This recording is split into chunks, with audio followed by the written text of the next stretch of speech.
제가 했던 사건 중에도 중간간으로 1심에서 징역 3년으로 법정 구속이 됐어요. 항소심에서 합의를 했는데 합의금이 얼마였는지 아세요? 7천만 원이었습니다. 피해자 입장에서는 1심에서 법정 구속까지 됐기 때문에 완전 갑의 입장이 돼버린 거예요.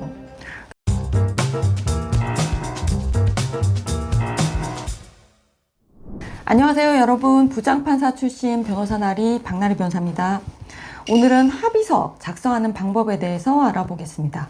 피고인들이 자주 오해하는 게 범죄 성립 여부를 다투는 거에 몰두를 하다 보니까 피해자와의 합의를 좀 가볍게 여기시는 경우가 있는데요. 그런데 실제로 재판을 하는 판사 입장에서 보면 양형을 정하는 요소들 중에서 합의가 굉장히 중요하고, 어떤 범죄에서든 합의가 되고 안 되고는 실형이냐 집행유예냐를 정하는 결정적인 기준이 되기도 합니다. 제가 법원에 있을 때도 좀 극단적으로 말하면 어떤 판사님들은 아니 합의도 안 하고 변호사를 몇 명씩이나 선임을 해? 그 돈 있으면 합의를 해야지, 이렇게 말씀하시는 분들도 계셨습니다. 물론 피해자가 원하지 않을 경우 처벌이 이루어지지 않는 반의사 불벌죄 같은 경우에는 피해자가 처벌불원서를 내는 것만으로도 가해자는 형사 책임에서 자유로워지기 때문에 더 말할 것도 없습니다. 오늘은 제가 이렇게 중요한 형사 합의를 하실 때 중요한 사항들에 대해서 알려드리도록 하겠습니다. 우선 합의서, 처벌불원서 다른 건가요?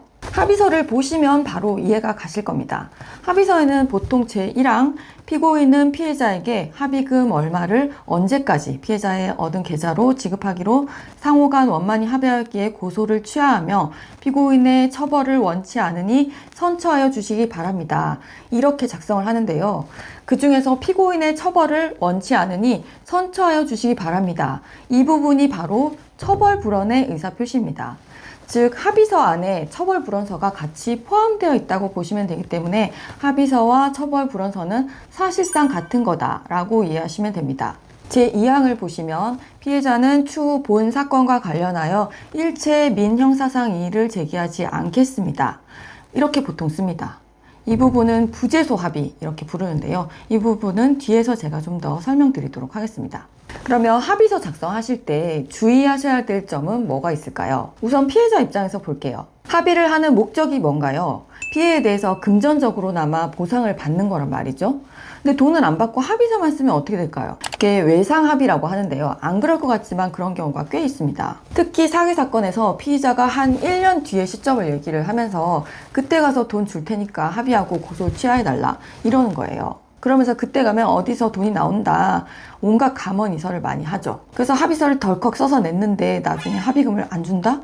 이러면 그때 가서 다시 문제 삼기가 굉장히 어려워진다는 거죠. 특히 반의사 불벌죄 같은 경우는 어때요? 형사소송법 232조에서 처벌을 원하는 의사표시를 철회한 경우에는 다시 고소할 수 없다 라는 규정을 딱 두고 있어서 처벌불원서를 일단 내면 철회가 어렵거든요.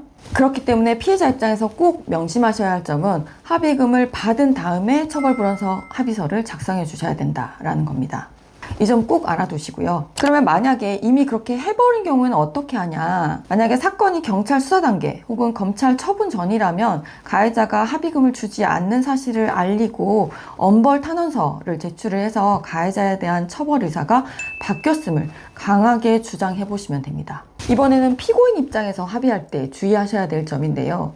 돈을 줬는데 합의서를 안 써준다거나 돈 받고 문제 안 삼기로 했는데 다시 문제를 삼는다, 이런 경우가 문제되겠죠. 그래서 가해자 입장에서는 어떤 경우가 됐던 간에 합의금을 줄 때는 그 사건과 관련해서 민형사상 일체의 문제 제기를 하지 않는다는 합의서를 꼭 받으셔야 됩니다. 안 그러면 나중에 피해자가 마음이 변해서 다시 고소하는 경우에 대처하기가 어려워지거든요. 만약에 합의금까지 다 주고 합의서까지 썼는데 또 손해배상 청구하는 민사소송을 제기했다. 그러면 어떻게 될까요? 그 경우에는 답변서에 같이 합의서를 제출을 하면서 이렇게 부재소 합의를 했기 때문에 원고 소재기 자체가 권리보호에 이익이 없다, 이렇게 주장하시면 법원에서 합의서를 보고 이 소송은 이미 합의가 돼서 소재기가 안 되는 사건이네 하면서 각하 판결을 내립니다.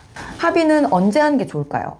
수사 단계에서 하는 게 좋을까요? 재판 단계에서 하는 게 좋을까요? 변호사 입장에서 말씀을 드리면 합의를 안 할 거면 모르겠지만 할 거면 빨리 하는 게 좋다라고 말씀을 드리고 싶어요. 왜냐하면 재판이 진행이 되고 결과가 피고인에게 안 좋게 나온 후에 합의하려면 어때요? 그 사이에 피해자는 변호사 선임에, 법정 나가서 진술해, 이런 여러 가지 피해를 많이 입었단 말이에요. 거기다가 피고인이 지금 법정 구속까지 됐어. 이러면 합의금이 높아질 수밖에 없겠죠. 제가 했던 사건 중에도 중간간으로 1심에서 징역 3년으로 법정 구속이 됐어요. 항소심에서 합의를 했는데 합의금이 얼마였는지 아세요? 7천만 원이었습니다. 피해자 입장에서는 1심에서 법정 구속까지 됐기 때문에 완전 갑의 입장이 돼버린 거예요. 그래서 합의를 할 거면 사건 초기에, 사건 결과에 대한 윤곽이 나오기 전에 하는 게 좋다, 그런 말씀을 드리는 겁니다. 그리고 폭행이나 교통사고 사건들의 경우에는 피해자 입장에서 가해자가 자신을 방치한다라고 생각이 되면 피해자 감정이 점점 더 나빠지게 되고, 그렇게 되면은 합의가 어려워지기 때문에 가급적이면 빨리 합의를 하시는 것이 좋습니다. 자, 이렇게 합의서를 모두 작성을 하셨다면 인감증명서를 첨부를 해서 이제 수사기관이나 법원에 제출하시면 됩니다. 만일 기소 의견으로 재판에 넘겨지게 됐다면 법원에 제출하시면 되는데요. 합의가 좀 늦게 되는 경우가 많습니다. 그래서 마지막 재판날까지 합의가 안 됐는데 곧 합의가 될 것 같다, 이러면 재판부에 지금 합의를 시도 중이니까 선고기일을 좀 넉넉하게 잡아달라, 이렇게 말씀을 하시면 판사님도 선고기일을 한 달, 많게는 2달까지 뒤로 잡아줄 겁니다. 그러면 그 시간 동안 합의금 마련할 여유가 생기게 되잖아요. 이때 주의하실 점이 판결문 작성 시간을 고려를 하셔서 적어도 1심 판결 선고일 일주일에서 2주일 전까지는 합의서를 제출하시는 것이 좋습니다. 만약 선고기일 전날에 합의가 이루어졌다면 어떻게 해야 될까요? 보통 실무관들이 선고 직전에 올라온 문건은 따로 모아서 판사님들한테 전달을 하긴 하지만 그래도 혹시 놓치면 안 되잖아요. 그럴 때는 재판부 실무관한테 직접 전화하셔서 합의서 냈으니까 판사님께 꼭 올려달라라고 말씀을 하셔도 되고요. 그것도 안 되면 선고기일에 직접 출석을 하셔서 판사님한테 합의가 됐다라고 말씀을 드리고 합의서 직접 제출하실 수도 있습니다. 그러면 보통 판사님께서 선고기일을 다시 잡아주시고 내가 합의한 부분을 반영을 해서 판결을 내리시게 됩니다.